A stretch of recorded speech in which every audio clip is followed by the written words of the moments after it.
مجید کی آیت میں نے تلاوت کی، اللہ فرماتے ہیں الف لام میم احسب الناس ان یترکوا ان یقولوا آمنا، اللہ فرماتے ہیں کیا لوگوں نے یہ گمان کیا ہے کہ انہیں چھوڑ دیا جائے گا صرف یہ کہہ دینے پر کہ ہم ایمان لے آئے؟ انہوں نے کہا ہم ایمان لے آئے تو اب انہیں چھوڑ دیا جائے گا، بس ختم، اتنی بات پر چھوڑ دیا جائے گا؟ وہم لا یفتنون، اور انہیں آزمایا ہی نہیں جائے گا۔ فرمایا ایمان لانے کے بعد صرف ایمان پر ہی تمہیں چھوڑا نہیں جائے گا بلکہ تمہیں آزمایا جائے گا، تمہاری آزمائش ہوگی۔ کس طرح؟ وَلَنَبْلُوَنَّكُمْ بِشَيْءٍ مِّنَ الْخَوْفِ وَالْجُوعِ وَنَقْصٍ مِّنَ الْأَمْوَالِ وَالْأَنفُسِ وَالثَّمَرَاتِ، تمہیں کسی نہ کسی ایک چیز سے ضرور آزمائیں گے، یا خوف سے آزمائیں گے، بھوک سے آزمائیں گے، جانوں اور مالوں کی کمی سے، پھلوں کی کمی سے آزمائیں گے۔ اور یہ پھلوں کی کمی سے مراد، علماء تفسیر نے لکھا اس سے مراد اولاد کا انتقال کر جانا بھی ہے، وہ بھی پھل ہوتی ہے۔ تمہیں آزمائیں گے اور اگر تم پورے اترے تو وبشر الصابرین، رب فرماتا ہے محبوب پھر صبر کرنے والوں کو میری رحمت کی خوشخبری سنا دے، پھر انہیں خوشخبری دے دے میرے کرم کی۔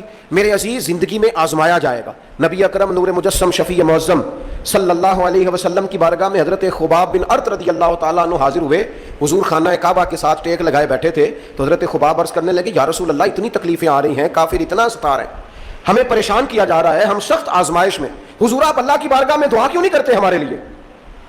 تو نبی پاک علیہ السلام فرمانے لگے تم سے پہلے لوگوں کا حال پتہ کیا تھا؟ یہ صحیح حدیث بخاری میں موجود ہے۔ فرمایا تم سے پہلے لوگوں کا حال یہ تھا کہ انہیں گڑھے کے اندر رکھ کے ان کے جسم کو مٹی سے دبا کے پھر ان کے سروں پر آریاں رکھ کے چیر دیا جاتا تھا، لیکن پھر بھی وہ اپنے دین سے ہٹا نہیں کرتے۔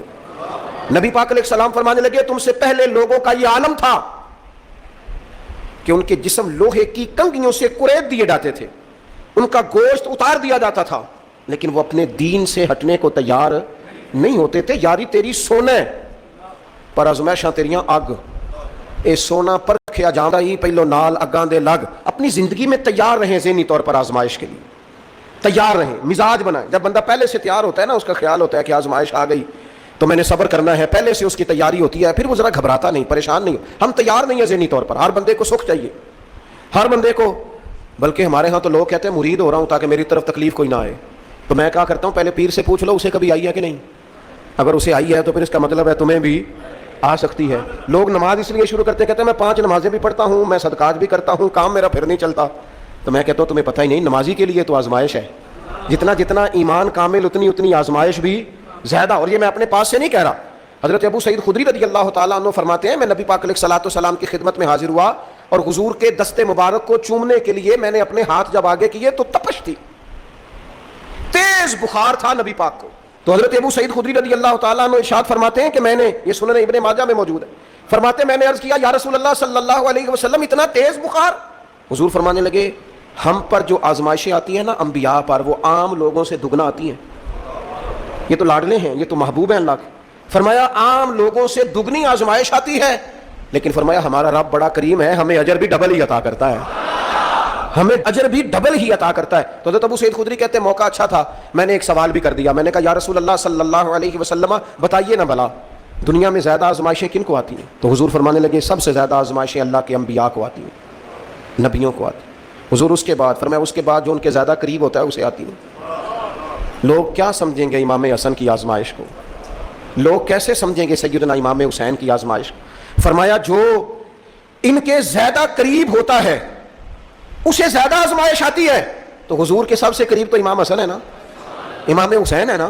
تو کیا سمجھتا ہے قربت بس نسبت کے اظہار کا نام ہے اور بڑے لطف کے ساتھ زندگی گزارنے کا نام ہے؟ تو نبی پاک علیہ الصلوۃ والسلام نے فرمایا بات بڑی مزے کی ہے، فرمایا پھر اللہ کے بعض بندے تو ایسے ہوتے ہیں جنہیں اللہ فقر میں مبتلا کر دیتا ہے۔ فرمایا ان کے پاس صرف ایک چادر رہ جاتی ہے، اتنا فقر ان کے پاس آتا ہے، لیکن جو حدیث کے آخری لفظ ہے نا وہ وجد والے ہیں، وہ وجد والے ہیں، وہ سرور والے ہیں۔ ہمارا یہ مزاج ہوتا ہے کہ میٹھا میٹھا کھا جاؤ اور ذرا کڑوا آ جائے تو سویرے بھی رہو شام بھی رہو، حال ہی کوئی نہیں، غریبی بڑی، پریشانی بڑی، حضرت صاحب گھر سے بیماری جاتی نہیں۔ اور جناب کیا بتائیں، بعض لوگ تو ایسے ہیں جن کی بات سن کے لگتا ہے زندگی میں کبھی سوئی ہی نہیں، اتنے بڑے بڑے دکھ سناتے ہیں۔ او خدا کی رحمت کا بھی تو ذکر کرنا، خدا نے جو تیرے اوپر انعامات کیے ہیں ان کا بھی تو ذکر کرنا، ان کا تذکرہ ہی نہیں کر رہا میرا بھائی۔ نبی پاک علیہ السلام نے فرمایا ان لوگوں پر دکھ آتے ہیں پر قربان ہونے کو جی چاہتا ہے ان لفظوں پر.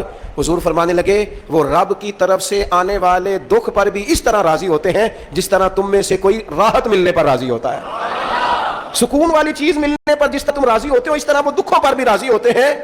دکھ قبول محمد بخشا, دکھ قبول محمد بخشا, پر ایک شرط لگائی چھوٹی سی میاں صاحب نے. انہوں نے کہا 100 دفعہ قبول ہے, دکھ 100 دفعہ قبول, دکھ قبول محمد بخشا پر راضی رہن پیارے. یہ شرط یہ ہے کہ تو راضی رہ, تو راضی رہ, دکھ قبول محمد بخشا, راضی رہن پیارے. اور حضرت سلطان صاحب کہنے لگے ایسا کیتی ہے جان حوالے رب دے, ایسا عشق کمایا ہے اسی مرن تو پہلو ہی مر گیا, باہو تا مطلب نو پایا ہے. ہم نے تو پہلے سے ہی نتیجہ نکال لیا. تو سکون ڈھونڈنے نکلا ہے, تو چاہتا ہے زندگی میں آرام مل جائے. کائنات میں سب سے زیادہ پیار اللہ کا اپنے محبوب کے ساتھ. لیکن دیکھ لو نا, پیدائش سے پہلے ہی حضور کے والد چلے گئے. 4 سال یا 6 سال کی عمر میں والدہ گئیں. 8 سال کی عمر تھی, محبوب کے دادا کا جنازہ اٹھا تو محبوب پیچھے پیچھے جنازے کے جا رہے تھے. پھر وقت آیا جب تبلیغ دین کا, تو دنیا کا کون سا دکھ اور کون سی تکلیف اور کون سی اذیت ہے جو حضور کو نہیں دی گئی. لیکن کریم ہر وقت کہتے ہیں افلا اکون عبدا شکورا, میں رب کا شکر گزار بندہ نہ بنوں.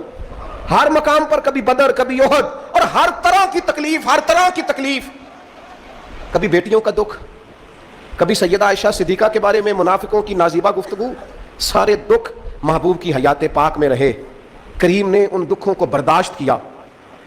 پھر آپ دیکھ لیں دور حضرت صدیق اکبر کا آیا تو حضرت ابوبکر صدیق اس امت میں نبیوں کے بعد سب سے بڑا درجہ رکھتے ہیں.